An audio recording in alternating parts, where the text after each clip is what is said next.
윤석열 정부가 한반도 평화를 지키고 국익 중심의 실효 외교를 펼쳐나간다면 얼마든지 초당적 협력을 아끼지 않을 것입니다.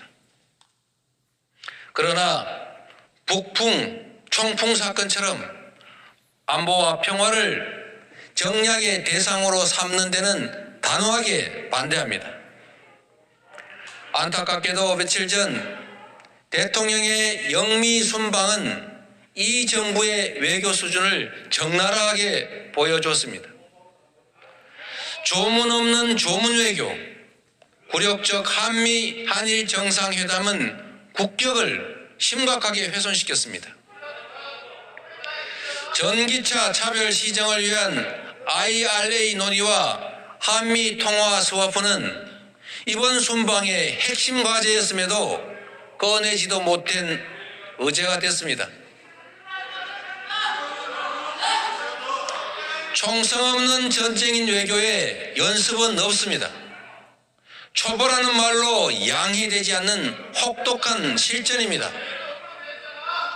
오판 하나 실언 하나로 국익은 훼손되고 막대한 비용이 발생합니다.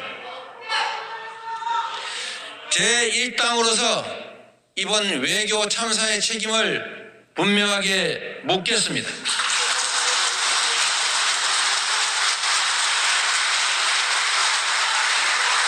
그 책임을 국민과 언론 그리고 야당에 뒤집어 씌우려는 시도는 결코 성공하지 못할 것임을 엄중하게 경고합니다.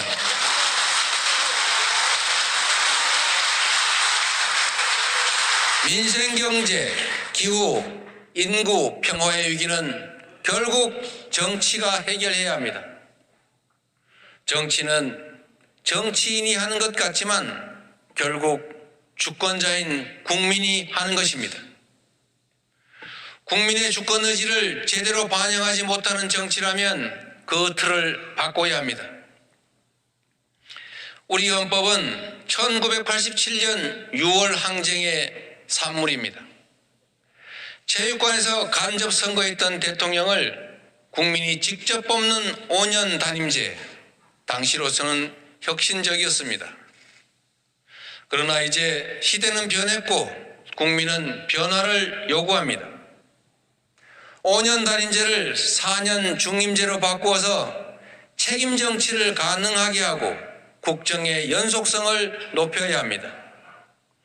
결선 투표의 도입으로 밀실 단일화가 아닌 합법적 정책 연대를 가능하게 해야 합니다. 국무총리 국회 추천제, 감사원 국회 이관과 같은 권한 분산도 중요한 과제입니다. 생명권, 환경권, 정보기본권, 동물권 같은 기본권과 자치분권을 강화해야 합니다. 직접 민주주의도 강화해야 합니다. 헌법을 바꾸는 일은 매우 어려운 일입니다. 대통령 취임 초에는 여당의 반대로, 임기 말에는 야당의 반대로 번번이 실패했습니다. 대통령 임기 중반인 22대 총선이 적기라고 생각됩니다. 올해 정기국회가 끝난 직후에 국회에 헌법 개정 특위 구성을 제안드립니다.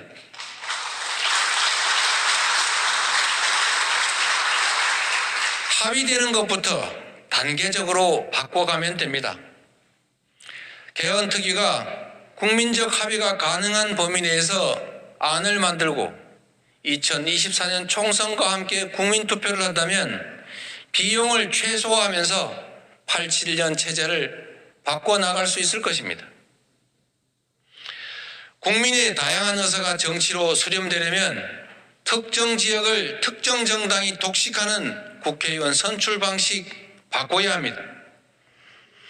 연동형 비례제 확대, 위성정당 방지를 통해서 국민의 다양한 의지와 가치가 국정에 수렴될 수 있도록 선거법을 바꿔야 합니다. 국회 특권 내려놓기도 미루지 않겠습니다. 면책 특권 뒤에 숨어서 거짓을 선동할 수 없도록 하겠습니다.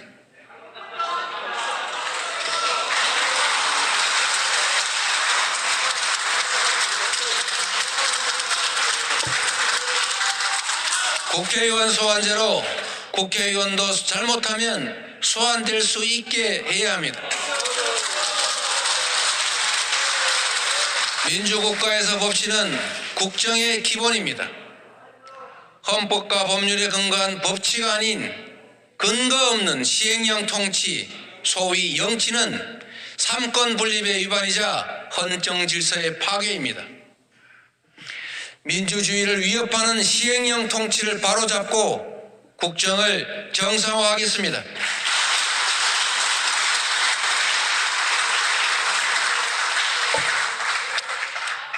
정쟁 때문에 민생이 희생되면 안 됩니다. 지금 당장 여야가 함께 해결할 숙제가 많습니다. 사각지대 없는 온전한 손실보상제도, 기초연금 40만 원 인상, 코로나 백신 피해 국가 배상 책임, 주식 공매도 개선, 가상자산 법제화, 디지털 성범죄 피해자 원스톱 지원센터 설치, 간호법 개정. 이게 무엇인지 기억하십니까? 바로 지난 대선 당시에 여야 대선 후보의 공통 공약입니다. 국민께 공히 약속한 대선 공약은 함께 추진합시다.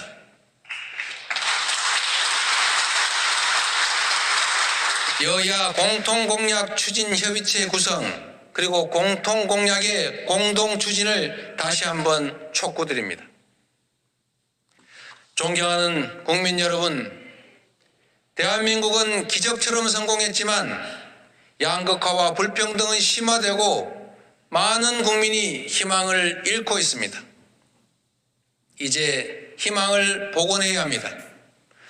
초부자들에게 부가 더 집중되는 사회, 집과 일자리, 미래의 불안 때문에 결혼을 포기하는 사회, 초저출생으로 국가 소멸을 걱정하는 사회, 수도권은 넘치고 지방은 비어서 소멸하는 나라, 기후악당으로 세계가 지탄하는 나라는 우리의 미래가 아닙니다. 우리의 미래는 모든 영역에서 국민의 기본적 삶이 보장되고 오늘보다 더 나은 내일이 기대되는 나라여야 합니다. 없는 길을 만들어내는 것이 바로 정치의 역할입니다. 국민의 공감을 넓히고 점진적으로 기본사회를 준비해 나가겠습니다. 국민 여러분, 긴 시간 경청해 주셔서 감사드립니다. 의원 여러분께도 다시 한번 감사드립니다. 고맙습니다.